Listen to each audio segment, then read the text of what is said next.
சென்னையில் புதிய மின்சார பேருந்துகள் இயக்கப்பட்டு வரும் நிலையில் இதில் ஒரு பேருந்து திடீரென பழுதாகி நடுவழியில் நின்றதால் பரபரப்பு ஏற்பட்டது. அதில் பயணம் செய்த பயணிகளும் அதிர்ச்சி அடைந்தனர். இதனைத் தொடர்ந்து பேருந்து அங்கிருந்து அகற்றப்பட்டு பழுது பார்க்கும் இடத்துக்கு கொண்டு செல்லப்பட்ட அவலநிலை சென்னையில் ஏற்பட்டது.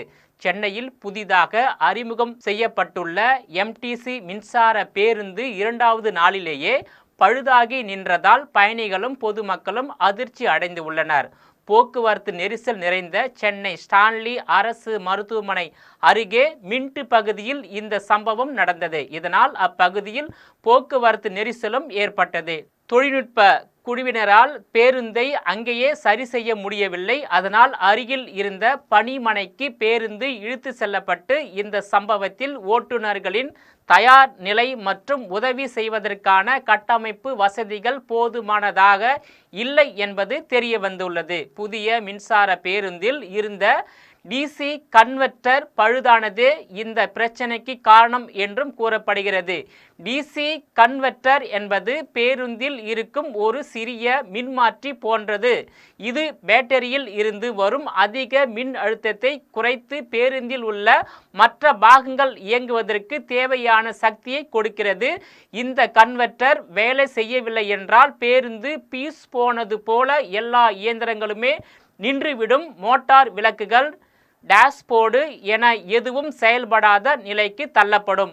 ஆனால் பழுதாகி நின்ற பேருந்தில் பேட்டரியில் சார்ஜ் இருந்தும் கன்வெர்ட்டர் பழுதானதால் பேருந்து நடுவழியில் திடீரென நின்றுவிட்டது. புதிய மின்சார வாகனங்களில் டிசி கன்வெர்ட்டர் பழுதாவது சகஜம்தான் என்று அதிகாரிகள் கூறுவதை ஏற்றுக்கொள்ளவே முடியாது என்கின்றனர் பயணிகள் மற்றும் பொதுமக்கள். ஆனால் பாதுகாப்பில் எந்த சமரசமும் கிடையாது என்று எம்டிசி நிர்வாக இயக்குனர் டி பிரபுசங்கர் தெரிவித்துள்ளார். மேலும் பேருந்து கொள்முதல் செய்த போது ஒப்பந்தத்தின்படி சம்பந்தப்பட்ட நிறுவனத்திற்கு அபராதம் விதிக்கப்படும் என்றும் அவர் கூறியுள்ளார். பேருந்துகளில் பயணம் செய்யக்கூடிய பயணிகள் கூறுவது என்னவென்றால், இது ஒரு தனிப்பட்ட பிரச்சனை இல்லை, பேட்டரி குறைவாக இருப்பதாக காட்டும் போது ஓட்டுநர்கள் உடனடியாக பேருந்தை பணிமனைக்கு திருப்பி அனுப்ப வேண்டும். மீதி எவ்வளவு தூரம் போகலாம் என்று தெரிந்தாலும் அதை பொருட்படுத்தாமல் பணிமனைக்கு செல்ல வேண்டும். இந்த எச்சரிக்கையை மீறினால் பேருந்து நடுவழியில் நின்றுவிடும். தற்போது நடந்தது போல மீண்டும் நடக்க வாய்ப்புள்ளது என்றும் தெரிவித்தனர். ஓட்டுநர்களை அவசரமாக லஞ்சத்தை பெற்றுக்கொண்டு வேலைக்கு ஊழியர்களை எடுப்பதும் ஒரு பிரச்சனையாகவே திமுக ஆட்சியில் இருந்து வருகிறது.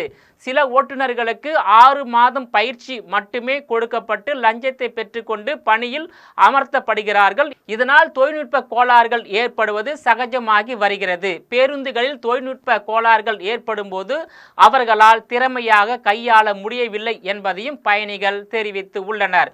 குறிப்பாக மின்சார பேருந்துகளில் பேட்டரி குறைவாக காட்டும் போது பேருந்தை பணிமனைக்கு திருப்பி அனுப்புவது என்ற விதிமுறை குழப்பமாக இருப்பதாக ஓட்டுநர்கள் கூறுகின்றனர். பேட்டரியில் இன்னும் சார்ஜ் இருக்கும் போது ஏன் திருப்பி அனுப்ப வேண்டும் என்று அவர்களுக்கு புரியவில்லை. போதிய பயிற்சி இல்லாததால் பழுதான பேருந்தை எப்படி சரி செய்வது என்று தெரியாமல் அவர்கள் தவித்து வருகிறார்கள். எம்டிசி நிர்வாகம், போக்குவரத்து துறை மற்றும் தமிழக முதல்வர் இந்த பிரச்சனைகளை உடனடியாக சரி செய்ய நடவடிக்கை எடுக்க வேண்டும். ஓட்டுநர்களுக்கு போதுமான பயிற்சி கொடுக்க வேண்டும்.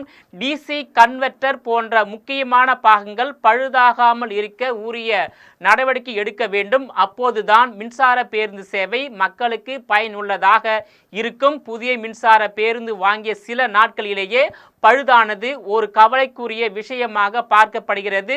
இது எம்டிசி நிர்வாகம், அரசு போக்குவரத்துறை மற்றும் தமிழக முதல்வரின் அலட்சியத்தையும் கவனக்குறைவையும் காட்டுகிறது. குறிப்பாக சென்னை உள்பட தமிழகம் முழுவதும் இயக்கப்படும் அனைத்து பேருந்துகளும் தரமற்று இருப்பதாகவும் பழுதான நிலையிலும் இயங்கி வருவதாகவும் பேருந்துகளை முறையாக பராமரிப்பது இல்லை என்றும் மழை பெய்தால் பேருந்தின் உள்பகுதியும் அதில் பயணம் செய்யும் பயணிகள் அனைவரும் முழுவதுமாக நனைந்து விடுவது போன்ற சம்பவங்கள் தொடர்ந்து கொண்டுதான் இருக்கிறது. இதற்கு என்ன காரணம் என்று பார்த்தால், தரமான பேருந்துகளை தமிழகத்தை ஆளக்கூடிய திராவிட மாடல் அரசு வாங்குவதில்லை என்றும், தரமற்ற பேருந்துகளையே வாங்கி இயக்கி வருவதால் அரசு பேருந்து சேவை தரமாக அமையவில்லை என்பதே பொதுமக்கள் திமுக ஆட்சி மீது வைக்கக்கூடிய குற்றச்சாட்டாக உள்ளது. புதிய பேருந்துகள் வாங்குவதிலும் ஊழல், பேருந்துகளுக்கு தேவையான உபகரணங்களை வாங்குவதிலும் ஊழல் என அரசு போக்குவரத்து துறை என தமிழக அரசின் அனைத்து துறைகளிலும் ஊழல் நடைபெற்று வருவதாக பொதுமக்கள் கூறுகின்றனர்.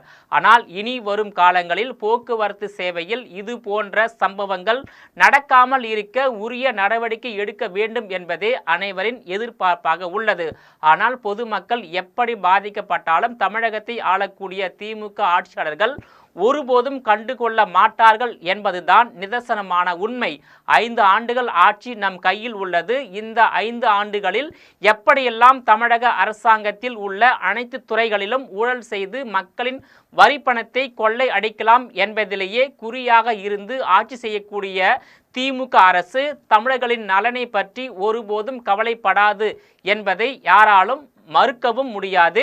இதற்கு முன்பு தமிழகத்தை 5 முறை ஆண்ட மறைந்த முன்னாள் முதலமைச்சர் கலைஞர் கருணாநிதி தலைமையிலான திமுக ஆட்சியிலும் அனைத்து துறைகளிலும் நடைபெற்ற மெகா ஊழலை தமிழ்நாட்டு மக்களால் மறக்க முடியாது என்பதுதான் நிதர்சனமான உண்மை. நேயர்களே, மீண்டும் இது போன்ற மற்றொரு நிகழ்ச்சி சந்திக்கிறேன். அதுவரையில் உங்களிடமிருந்து விடைபெறுவது நான் உங்கள் விஜயபாலன்.